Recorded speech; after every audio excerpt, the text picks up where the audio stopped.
warahmatullahi wabarakatuh. Alhamdulillahi rabbil alamin. Wassalatu wassalamu ala asyrafil mursalin sayyidina wa maulana Muhammadin wa ala alihi wa ashabihi ajma'in. Rabbi shrah li sadri wa yassir li amri wahlul 'uqdatam min lisani yafqahu qawli. Rabbi yassir wa la tu'assir, Rabbi tammim bil khair, ya Fattah ya Alim iftah lana futuhal 'arifin. La haula wa la quwwata illa billahil 'aliyyil 'azim. Bapak Ibu majelis pengajian yang insyaallah dimuliakan oleh Allah Subhanahu wa taala. Sebelum kita mulai kajian, mari kita buka dulu dengan pembacaan Al-Qur'an dengan bertawassul kepada pengarang kitab dan bertawassul kita kepada ulama-ulama kita yang lainnya.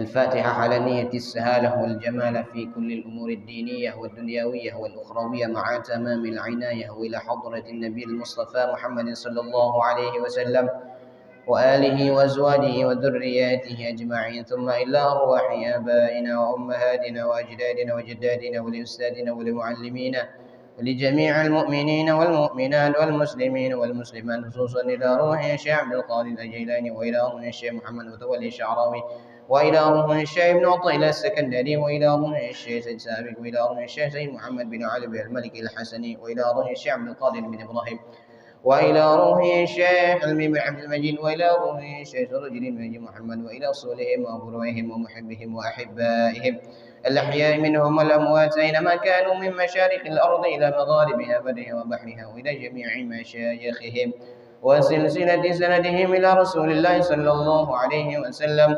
غفر الله ذنوبهم ونفعنا الله بعلومهم وأفاض علينا من بركاتهم وأنوارهم وأسرارهم في الدنيا والآخرة. شيء لله لهم الفاتحة. أعوذ بالله من الشيطان الرجيم. بسم الله الرحمن الرحيم. الحمد لله رب العالمين الرحمن الرحيم مالك يوم الدين. إياك نعبد وإياك نستعين. اهدنا الصراط المستقيم صراط الذين أنعمت عليهم غير المغضوب عليهم ولا الضالين. آمين. قال المصنف رحمه الله تعالى ونفعنا بعلومه في الدارين. Kita lanjutkan kajian kita kitab Al-Hikam karya Imam Syekh Ibn Athaillah As-Sakandari pada halaman 22. Pada hikmah yang ke-31 pada baris yang ke-11 dari bawah. Ihtadar rahiluna ilaihi bi anwarit tawajjuhi wal wasiluna lahum anwarul muwajahati. Fal awwaluna lil anwari wa haula'il anwaru lahum li'annahum lillahi la li syai'in dunahu. Qulillahu thumma zarhum fi khawdihim yal'abun. Kita masuk kepada hikmah yang ke-31. Ihtadar rahiluna ilaihi bi anwarit tawajjuh. Beroleh petunjuk orang-orang yang ar-rahilun. Apa makna rahilun? Orang yang berjalan kepada Allah. Bi anwarit tawajjuh, dengan nur tawajjuh. Nur itu artinya cahaya. Tawajjuh itu pendekatan. Jadi orang yang ar-rahiluna itu orang yang baru berjalan kepada Allah dengan cahaya pendekatan kepada Allah. Kemudian yang kedua, al-wasiluna lahum anwarul muwajahah. Sedangkan orang yang al-wasiluna di sini makna orang yang sudah sampai ke hadrat Allah Subhanahu wa taala. Lahum bagi mereka anwarul muwajahah. Mereka itu anwarul muwajahah. Apa bedanya antara nur tawajjuh dengan anwarul muwajahah? Kalau nur tawajjuh itu pendekatan kepada Allah. Kalau anwarul muwajahah itu artinya cahaya-cahaya dalam keadaan posisi. Kalau al-wasiluna ini orang yang sudah betul-betul sampai kepada Allah. Nah, ini bedanya antara orang al-wasilun dengan ar-rahilun. Kalau ar-rahilun ini dia menuju Allah berdasarkan dalil-dalil yang ada. Misalnya dia ini sampai kepada Allah Subhanahu wa taala karena melihat ciptaannya. Ini kan merupakan dalil. Adanya manusia berarti adanya Allah, butuh dalil berarti. Nah, makanya mereka ini orang-orang ar-rahiluna, mereka menuju Allah Subhanahu wa taala melalui dalil-dalil yang ada. Beda dengan al-wasiluna. Kalau al-wasiluna itu orang yang mengenal Allah itu tanpa dalil. Mereka sudah diberikan kelebihan oleh Allah Subhanahu wa taala, langsung dekat dengan Allah Subhanahu wa taala. Nah, ini orang yang al-wasiluna. Banyak ulama-ulama kita yang mereka sudah mencapai derajat al-wasiluna. Saya contohkan wali-waliullah. Makanya Pak, kalau kita ni kalau ada acara boleh dibacakan manakib. Sini pernah tak Pak baca manakib Pak? Pernah tak? Belum ya?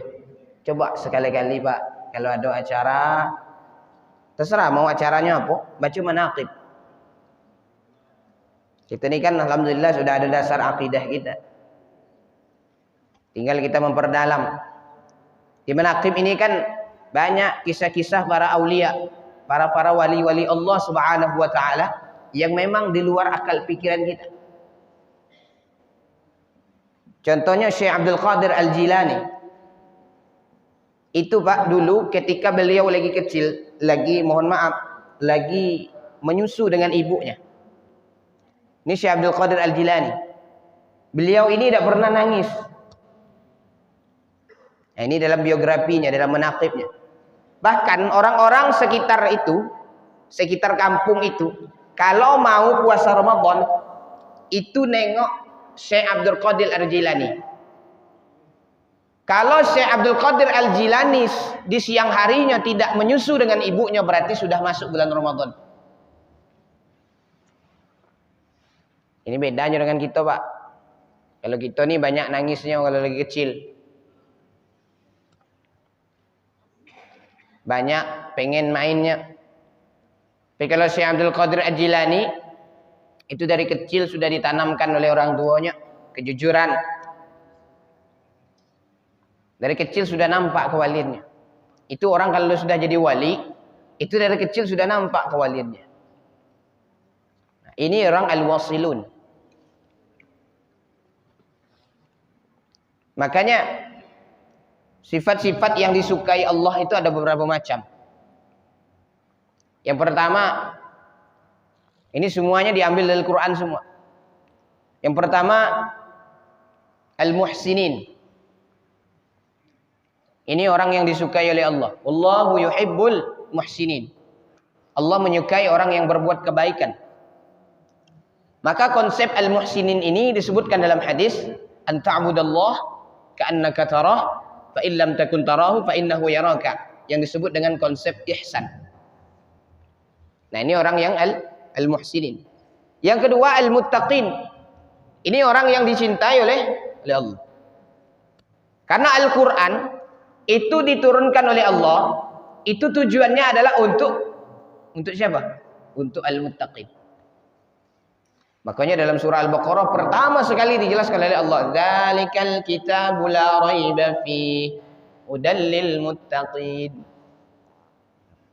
Dalam Al-Qur'an itu tidak ada keraguan. Memberikan petunjuk kepada orang yang muttaqin. Nah, ini ciri orang yang disukai oleh Allah. Yang ketiga al-muqsitin. Apa makna al-muqsitin? Orang yang berlaku adil. Banyak disebutkan dalam Al-Quran. Ada yang menggunakan kata bil qisṭa. Ada langsung menggunakan kata muqsitin. Kemudian yang keempat, at-tawwabin. Orang yang bertaubat. Ini orang yang sifat-sifat orang yang dicintai, yang disukai oleh Allah. Maka dalam Al-Quran, innallaha yuhibbut tawwabin wa yuhibbul mutatahhirin. Allah mencintai orang yang at-tawwabin. Allah mencintai orang yang mutatahhirin. Yang kelima, al-mutatahhirin. Nah, ini sifat yang dicintai, yang disukai oleh Allah SWT. Orang yang selalu menyucikan dirinya. Kemudian yang keenam, as-sabirin. Orang yang selalu berbuat kesabaran. Orang yang selalu sabar. وَلَنَبْلُوَنَّكُمْ بِشَيْءٍ مِّنَ الْخَوْفِ وَالْجُوعِ وَنَقْصٍ مِّنَ الْأَمْوَالِ وَالْأَنفُسِ وَالثَّمَرَاتِ وَبَشِّرِ الصَّابِرِينَ. Dan di akhir daripada kisah ini ada ujungnya ayat kalimatnya itu, ulaika alaihim salawatun mir rabbihim wa rahmah wa ulaika humul muhtadun. Mereka itu orang yang mendapat ampunan, mendapat rahmat dari Allah Subhanahu wa taala, dan mereka itulah orang yang mendapat petunjuk. Yang ketujuh, al-mutawakkilin. Orang yang al-mutawakkil, orang yang bertawakal kepada Allah Subhanahu wa taala. Nah, ini sifat-sifat yang dalam Al-Qur'an sendiri disebutkan bahwa sifat-sifat yang manusia melakukan sifat-sifat ini, maka sifat-sifat inilah yang disukai, yang dicintai oleh Allah Subhanahu wa taala. Dan segala orang yang wasil itu bagi mereka segala nur muwajahah, yaitu barang yang dikaruniai Allah taala bagi mereka itu daripada segala ma'arif dan haqaiq. Dari segala ma'rifat-ma'rifat, dari segala hal-hal yang berkenaan dengan mengenal Allah, dan haqaiq, daripada hakikat-hakikat Allah. Nah, ini dikaruniai kepada orang yang al-wasil. Dan tajliyat seperti barang yang laik pada hadrat yang karim, pada hadrat yang mulia, yaitu Allah Subhanahu wa ta'ala. Makanya orang yang sudah al-wasil itu, dia tidak takut dengan hal-hal yang kayak kita ini sekarang nih Pak, sudah pada masa pandemi sekarang ini kan. Orang kan sibuk sekarang masa pandemi. Masih sampai sekarang ya. Dulu ada seorang Habib, namanya Habib Soleh Tanggul. Pernah dengar cerita ini Pak? Ini diceritakan oleh Habib Ahmad bin Sayyidil Walid Al-Habib Ali As-Saqqaf. Habib Ahmad pernah menceritakan bahwa dulu ada seorang Habib yang termasuk ke dalam waliullah, namanya Habib Saleh. Karena tinggal di daerah Tanggul, maka digelar dengan Habib Saleh Tanggul, atau dengan lebih dekat dikenal dengan Habib Tanggul. Apa keistimewaan karamah daripada Habib Saleh Tanggul? Dulu ada satu pandemi. Pandemi ini Pak lebih kejam daripada corona.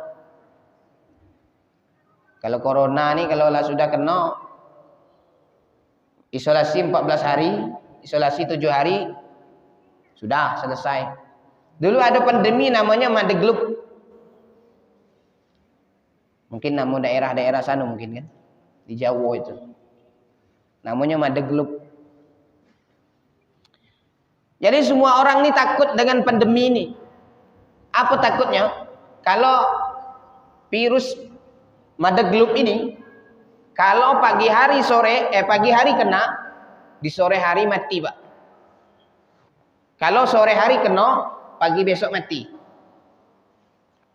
Nah, ini lebih bahaya dari corona. Kalau corona masih aman, masih ada isolasi. Sudah isolasi bisa, tidak ada masalah. Tapi ini tidak. Pagi kena, sore mati. Sore kena, besok pagi mati. Jadi suatu ketika orang-orang ini banyak minta air, ditawarkan kepada Habib Saleh Tanggul, dibawa air. minta didoakan. Dari bawa air minum sembuh. Begitu terus ya Pak. Dibawa air didoakan oleh Habib Soleh Tanggul, diminum sembuh. Seterusnya gitu sampai orang rame. Rame nih orang. Sampai-sampai ada yang bawa mobil tangki itu, tangki air. Kayak mobil PDAM itu. Dibawa ke rumah Habib Soleh Tanggul. Untuk didoakan. Supaya orang-orang kampung itu banyak minum air dari itu. Sekali didoakan langsung dibawa. Didoakan langsung dibawa. Nah, makanya Habib Soleh Tanggul kerepotan sikit. Ngapa kerepotan? Karena setiap orang datang lu ngasih bawa air, setiap orang datang bawa air, setiap orang datang bawa air, rame Pak. Kalau saya lah mungkin kalau rame mungkin ribuan bawa air itu susah juga ya tak? Maka Habib Soleh Tanggul nanya, di tempat kamu tuh ada tak sungai? Kata orang yang bawa air ini, ada Habib. Nah kamu bawa, saya catat ya doanya. Nah kamu bawa sana, buang ke sungai itu. Nah kamu minumlah air dalam sungai itu. Kata Habib Soleh Tanggul. Ayolah Habib, dituliskan Pak. Nah dia dituliskan, dilipat, nah bawalah. Sudah dibawa Pak, dibuang ke sungai. Nah, orang-orang ramai minum air sungai itu, diminumnya, sembuh, alhamdulillah sembuh. Maka orang-orang penasaran Pak. Yang ditulis oleh Habib Soleh Tanggul ini apa sebenarnya? Apa doanya? Kalau bisa kita amalkan kakek, dicarinya Pak. Ini orang-orang ramai nyari catatan yang ditulis oleh Habib Soleh Tanggul. Semuanya nyari, dapat. Ketika dapat Pak, dibuka. Ketika dibuka, banyak yang kaget. Ngapa kaget? Ternyata di dalam tulisan itu bukan doa. Bukan bismillah, bukan alhamdulillah, bukan doa-doa yang lain. Di dalam kertas itu tertulis selamat tinggal Madeglub. Itu tulisannya. Kalau kita mungkin tak ayat kursi, masuk juga lah, doanya tak. Salawat Nabi tulis di situ. Macam atau rajahan. Rajahan itu boleh Pak ya. Asalkan sesuai syariat. Ini tidak selamat tinggal Madeglub. Sudah. Larilah seakan-akan Madeglub itu mengalir seperti ngalirnya air sungai. Itulah larinya pandemi Madeglub ketika itu. Nah, inilah seorang waliullah. Di luar nalar kita ini tidak mampu. Mikir kan ya. Kok cuman gara-gara tulisan itu bisa hilang pandemi. Nah ini seorang waliullah yang sudah sampai dalam tingkatan al-wasilun. Mereka ini sampai kepada Allah dengan apa? Bi anwaril muwajah. Dengan nur muwajah. Fal awwaluna lil anwari wa haula'il anwaru lahum li'annahum lillahi la li syai'in dunah. Maka segala mereka yang awal itu, yang pertama itu tadi, hamba bagi segala anwar. Karena wujud dihajat mereka itu kepadanya dalam menyampaikan kepada maksud mereka itu. Kalau yang pertama tadi orang yang ar-rahiluna itu hamba bagi nur. Bukan nur yang mendatangi dia, tapi mereka mencari nur. Mencari cahaya untuk sampai kepada Allah. Berbeda dengan al-wasiluna. Sedangkan al-wasiluna itu apa? Dan segala mereka yang akhir itu, maksudnya yang al-wasiluna, yakni segala orang yang wasil itu, segala anwar itu bagi mereka karena wujud kaya mereka itu daripada segala anwar itu. Karena bahwasanya mereka itu bagi Allah, tiada bagi sesuatu yang lain daripada Allah Subhanahu wa taala. Kalau ini nur yang datang kepada mereka, anwar yang datang kepada mereka, cahaya yang datang kepada mereka. Bukan mereka mencari cahaya, tapi orang yang al-wasilun, mereka lah yang didatangi oleh cahaya nur Allah Subhanahu wa taala untuk sampai kepada hadrat Allah Subhanahu wa taala. Tadi banyak Pak ulama-ulama kita nih Jambi nih yang jadi wali. Coba Pak kita kaji di daerah-daerah kita ini di sini misal ada tak ulama yang terkenal dulu di sini? Kita gali mereka itu. Jangan sampai kita ini tidak kenal dengan ulama-ulama kita. Karena setiap kabupaten ini Pak ada ulama-ulama yang memang dimahjub, tersembunyi, tapi kadang masyhur di luar sana. Di Tungkal itu ada Syekh Usman Tungkal. Kitabnya banyak ternyata. Saya cuma punya ketemu satu, Sulamur Raja. Di seberang itu paling banyak. Ada Kiai Haji Abdul Majid Al-Jambi, saya punya kitabnya Syamsul Hidayah tentang kisah daripada Maulid Nabi SAW merupakan syarah daripada Barzani Nazam. Banyak ulama-ulama kita yang jadi waliullah. Yang kemarin barusan meninggal Tuan Guru Kiai Haji Hilmi bin Abdul Majid. Kemudian sebelumnya tidak lama setelah itu Tuan Guru Kiai Haji Sirajuddin bin Haji Muhammad. Banyak ulama-ulama kita yang memang kita ini banyak tidak kenal, tetapi mereka masyhur. Kam min masyhurin fil ardi majhulin fis sama. Betapa banyak orang yang terkenal di dunia, tapi makhluk-makhluk yang ada di langit tidak satu pun yang mengenalnya. Tetapi ada kam min masyhurin fis sama majhulin fil ardi. Betapa banyak orang yang populer di langit, tetapi dia tidak dikenal oleh makhluk yang ada di bumi. Makhluk yang ada di langit mengenal mereka. Banyak itu contohnya. Salah satunya daripada golongan tabi'in namanya Uwais Al-Qarni. Uwais Al-Qarni ini hidup zaman Nabi tapi tidak bertemu dengan Nabi.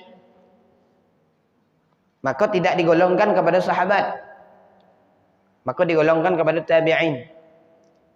Karena sahabat itu orang yang bertemu dengan Nabi, berjumpa dengan Nabi, dan mereka beriman kepada Nabi. Itu namanya sahabat. Tapi kalau orang yang hidup pada masa Nabi, tidak berjumpa dengan Nabi, tapi mereka beriman kepada Nabi, mereka cuma jumpa kepada sahabat Nabi, maka ini namanya tabi'in. Makanya Uwais Al-Qarni masuk ke dalam kategori tabi'in. Ini tidak dikenal di masyarakatnya. Sampai-sampai orang menganggap gila Uwais Al-Qarni. Kenapa gila? Pada suatu ketika Uwais Al-Qarni ini pernah memberangkatkan orang tuanya haji, padahal orang tuanya tidak mampu berjalan, tidak sanggup berjalan jauh. Maka Uwais Al-Qarni bagaimana melatih dirinya supaya nanti ketika berangkat haji bisa menggendong orang tuanya dari kampung halamannya menuju ke Mekah.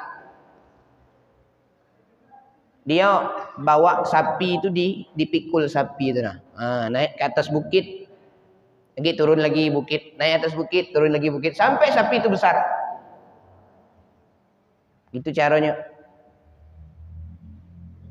Maka orang-orang menganggap bahwa Uwais Al-Qarni ini orang gila. Maka saya ketemu dengan satu kitab judulnya Uqalaul Majanin.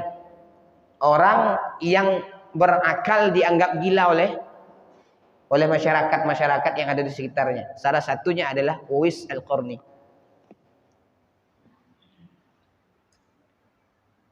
Orang-orang anggap gila, tidak terkenal dia nih. Sehingga di akhir hayatnya Rasulullah SAW dulu pernah bersabda kepada Sayyidina Umar, "Hai Umar, kalau kamu ketemu dengan seorang pemuda namanya Uwais Al-Qarni, mintalah doa kepadanya, karena doanya dijabah oleh Allah Subhanahu wa taala." Masuk dalam kategori waliyun min auliyaillah. Maka pada saat Khalifah Umar menjabat sebagai khalifah, beliau kepengen ketemu dengan Uwais Al-Qarni, dicari kampungnya ternyata dapat, Pak. Tanya orang, "Hei, kamu kenal tak dengan Uwais Al-Qarni?" Kok khalifah nyari Uwais Al-Qarni? Uwais Al-Qarni yang mana nih khalifah? Nah, Uwais Al-Qarni ada berapa orang sini? Iya, Uwais Al-Qarni ada satu, cuman orangnya tidak terkenal orangnya. Biasanya kan yang namanya khalifah, yang namanya pimpinan itu nyari orang yang populer, ya tak? Kata Sayyidina Umar, ini orang yang populer yang saya cari ini.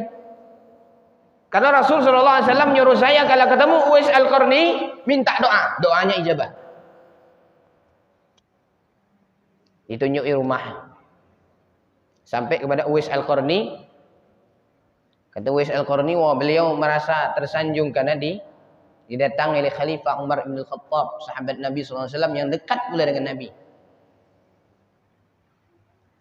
Karena dulu Uwais Al-Qarni ini tidak pernah bertemu Nabi, tapi kepengen bertemu dengan Nabi. Minta izin dengan orang tuanya yang sakit. Kata orang tuanya, pergilah nak, cuman jangan lamunian, makku lagi sakit. Pergi, ternyata Rasulullah pergi perang, baliklah. Pergi yang kedua, ternyata Rasulullah juga tidak ada di rumah, balik. Karena mikirkan orang tua di rumah.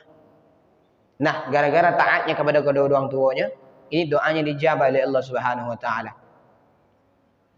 Ini Uwais Al-Qarni jadi wali gara-gara taat dengan orang tua, gara-gara kerinduannya kepada Rasul sallallahu alaihi wasallam sangat luar biasa. Nah, kita temukan sekarang banyak orang tua yang telantar. Ini gara-gara taat dengan orang tua jadi wali. Lalu bagaimana orang yang tidak taat dengan orang tuanya, yang menelantarkan orang tuanya, yang menitipkan orang tuanya di panti jompo, entah jadi apa, Pak? Jadi kuli mungkin, ya tak? Bukan jadi wali. Kata Sayyidina Umar, saya diperintahkan oleh Rasulullah SAW untuk minta doa kepada engkau. Doakan saya.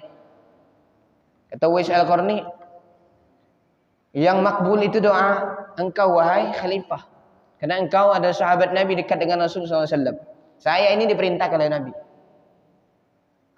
Apa kata Uwais Al-Qarni? Wahai khalifah, tolong rahasiakan ini. Jangan sampai orang lain tahu. Maka didoakan oleh Uwais Al-Qarni. Ini Pak, tidak mau orang lain tahu. Nah, inilah namanya kam mim majhulin fil ardi masyhurin fis sama. Ketika meninggal banyak orang yang mensalatkannya. Sahabat-sahabat Nabi yang datang untuk mensalatkan jenazah Uwais Al-Qarni. Inilah hamba Allah yang tidak terkenal di bumi, tetapi makhluk-makhluk yang ada di langit mengenal yang namanya Uwais Al-Qarni.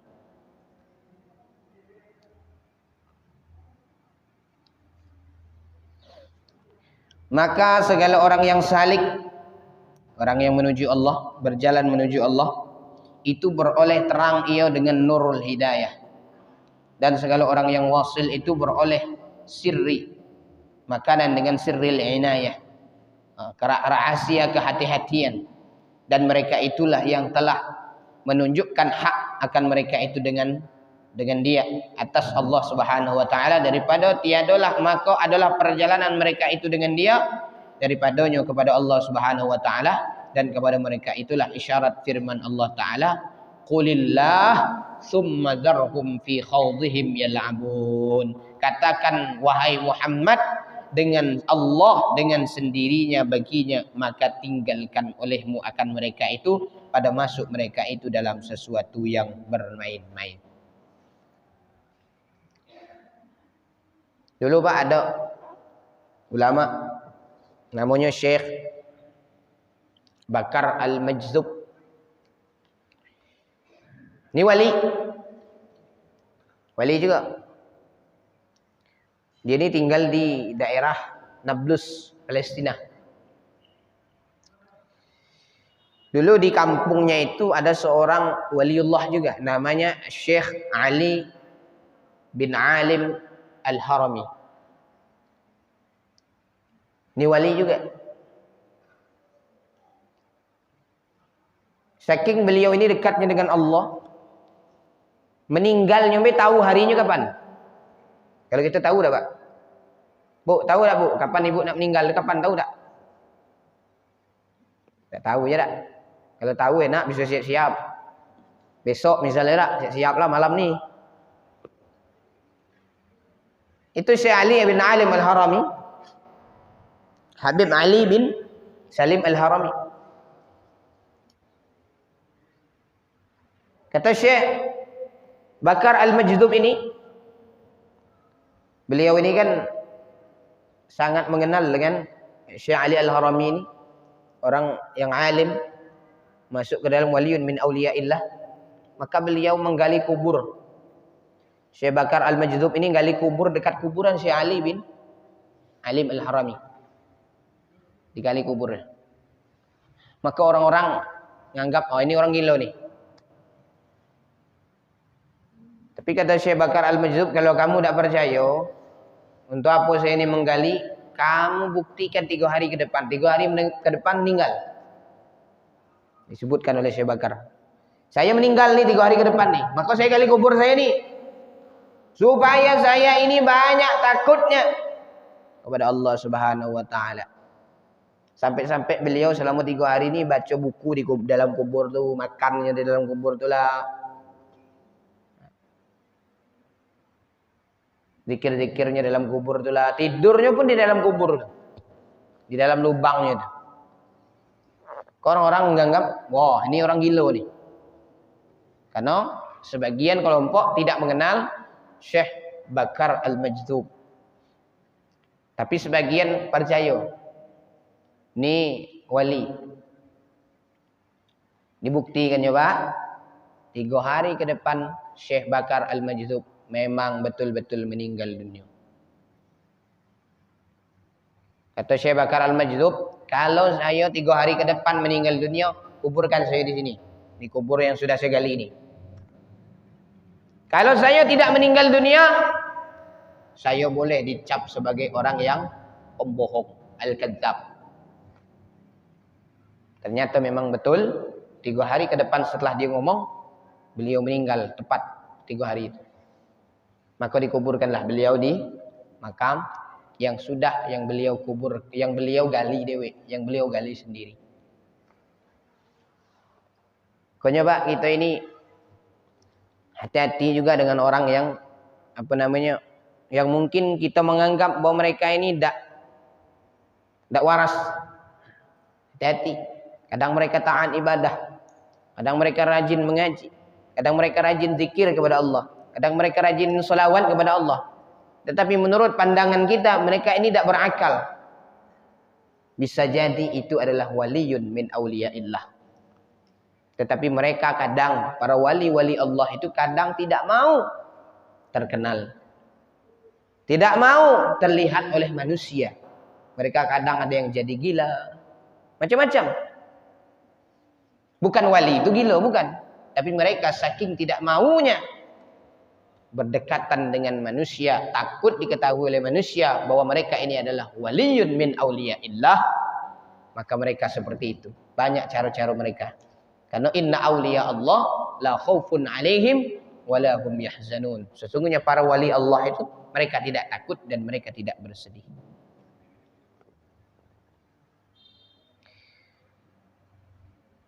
Makna qulillah dzarhum fi khawdihim yal'abun itu adalah tauhidkan olehmu akan keesaan Allah. Maka kita perbaharui tauhid kita dengan kalimat la ilaha illallah, la ilaha illallah. Upayakan Pak, dalam satu hari itu 50. Setelah selesai salat baca la ilaha illallah 10 kali. Ini salah satu ajaran daripada tariqah juga. Karena makna la ilaha illallah itu amat luar biasa. Dan cabang iman yang paling tinggi itu adalah la ilaha illallah. Bahkan afdhalul dzikri, seutama-utamanya zikir adalah la ilaha illallah. Itu jangan hiraukan lagi orang yang katakan tahlilan tidak boleh tu. Yang penting kita ni tahlil. Kalimat la ilaha illallah itu kalimat mulia. Ditimbang la ilaha illallah, seluruh dunia ini ditimbang dengan la ilaha illallah. Beratlah la ilaha illallah daripada dunia dan seisinya. Jangan hiraukan lagi, sudahlah. Biarkanlah. Yang penting kita tahlilan ni sudah isya ni ada acara ni, pergi tahlilan. Karena itu dapat mententeramkan hati kita, membuat hati kita tenang. Kenapa? Dalam acara itu ada kalimat tahlilnya, la ilaha illallah. Karena zikir yang paling tinggi adalah la ilaha illallah. Maka ada ulama-ulama, para mursyid mengajarkan kalau contohnya Buya Ar-Razi pernah juga mengajarkan kalau baca la ilaha illallah itu ketika la ilaha itu diangkat, ditarik nafas itu. Ketika illallah hujamkan ke dalam, itu akan terasa Pak, bahwa hati itu akan menjadi tenang. La diangkat, ditarik nafas itu. La ilaha illallah dihujamkan ke dalam hati. Supaya menjadi hati kita tenang. Ada orang ini kan ketika nyebut la ilaha illallah ini biasa-biasa baik. La ilaha illallah, la ilaha illallah. Ada sambil ngotar. La ilaha illallah, la ilaha illallah. Ayo bisa bagi gimana kita? La ilaha illallah, la ilaha illallah. Sudah bayar hutang sore itu. La ilaha illallah, la ilaha macam-macam. Makanya ketika kita la ilaha illallah itu, khusyukkan diri kita, khusyukkan hati kita, supaya dengan la ilaha illallah itu hati kita tentram, hati kita tenang. Nah, ini yang diajarkan oleh ulama-ulama tariqah, ulama-ulama tasawuf gitu. Makanya mereka tak lepas dari kalimat la ilaha illallah setiap hari. Ada yang 50, ada yang 100, ada yang 500, ada yang 1000. Ngamalkan satu hari kan kalimat la ilaha illallah. Makanya kita itu la ilaha illallah ketika tahlilan itu sampai 100. Hitungannya 33, 33, 34. Pakai gigi supaya lebih nikmat. La ilaha illallah, la ilaha illallah, la ilaha illallah. Itu kan track pertama level 1, level 2 agak cepat. La ilaha illallah, la ilaha. Level 3 lebih cepat. La ilaha illallah, la. Supaya lebih semangat. Tapi jangan sampai hilang bunyinya. Kadang saking kuatnya tuh kadang hilang bunyinya. Tinggal il nih, il kan gitu. Ya dah Bu. Jadi la ilaha illallah gitu. Kalau kita tenangkan hati kita lagi gelisah, tariklah nafas kita, ucap la, diangkat la ilaha illallah, kemudian dihujamkan ke dalam hati kita. Insyaallah hati kita jadi tenang. Itu yang diajarkan oleh para ulama-ulama kita. Itu mentauhidkan Allah. Dengan tiada menilik kepada segala aghyar, segala kesibukan. Maka tinggalkan olehmu akan mereka itu yang membimbangkan mereka itu pada yang tiada hakikat baginya. Tiadakah tiap-tiap sesuatu barang yang lain daripada Allah Ta'ala itu batil. Karena segala sesuatu selain Allah itu semuanya batil. Karena semuanya butuh dengan Allah Subhanahu wa Ta'ala. Maka adalah barang yang lain daripada pandang ini tiada dibilangkan dan tiada maksud. Dan ketahui olehmu bahwasanya hamba itu apabila ada serta dirinya sebelum berjalannya atau dalam berjalannya, maka adalah segala sifatnya dan af'alnya dan perangai Allah sekalian itu ghaib, sekalian itu tersembunyi, dan tiadalah jalan kepada melihat kepada segala yang ghaib melainkan kemudian daripada tiada kepada yang terbunyi daripada segala ghaib, daripada keluarlah ia daripadanya, dan demikian itu tiada sempurna melainkan dengan senantiasa mahabbah, senantiasa mencintai Allah Subhanahu wa Ta'ala, yang tiada lagi tinggal bagi sifat yang kasih serta kasihnya kepada Allah Subhanahu wa Ta'ala. InsyaAllah kita lanjutkan lagi Pak di pertemuan selanjutnya pada Rabu depan. Dan ini lebih kurang dua Rabu lagi ya tak? Sudah masuk, setelah itu masuk kita ke dalam bulan suci Ramadan. Kita berdoa kepada Allah Subhanahu wa Ta'ala, Allah membarik lana fi Sya'ban Ya Allah, berikan kami keberkahan selama di dalam bulan Sya'ban ini. Wa ballighna Ramadan, sampaikan umur kami di dalam bulan Ramadan. Sehatkan badan kami ketika kami beribadah dalam bulan Ramadan. Dan mudah-mudahan kita berdoa kepada Allah Subhanahu wa taala selama bulan Ramadan kita semua ini tetap istiqamah dalam beribadah kepada Allah Subhanahu wa taala. Semakin masuk kita dalam bulan Ramadan, semakin kuat kita untuk beribadah kepada Allah, semakin semangat kita untuk beribadah kepada Allah Subhanahu wa taala. Jangan semakin masuk ke dalam bulan Ramadan semakin loyo, semakin lesu, semakin letih. Kenapa? Semakin ke ujung biasanya masuklah bulan Syawal, nah itu semakin malaslah ibadah kita kepada Allah Subhanahu wa taala. Karena di 10 hari terakhir itu adalah 10 hari yang mana Rasulullah sallallahu alaihi wasallam banyak melakukan ibadah di dalam 10 hari terakhir di bulan Ramadan. Semoga Allah Subhanahu wa taala selalu memberikan keistiqomahan dalam hati kita, dalam iman dan Islam, dalam mentauhidkan Allah Subhanahu wa taala. A'udzubillahi minasyaitonir rajim. Bismillahirrahmanirrahim.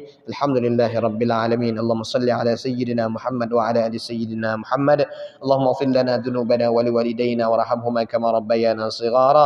Allahumma nawwir qulubana bi nuri hidayatik kama nawwartas samawati wal ard abadan abadan bi rahmatika ya arhamar rahimin. Rabbi fanfa'na bi barakatihim wahdinal husna bi hurmatihim wa amitna fi tariqatihim wa mu'afatihim من الفتن ربنا آتنا في الدنيا حسنة وفي الآخرة حسنة وقنا عذاب النار وصلى الله على سيدنا محمد وعلى آله وصحبه وسلم والحمد لله رب العالمين سبحانك اللهم وبحمدك أشهد أن لا إله إلا أنت أستغفرك وأتوب إليك والسلام عليكم ورحمة الله وبركاته.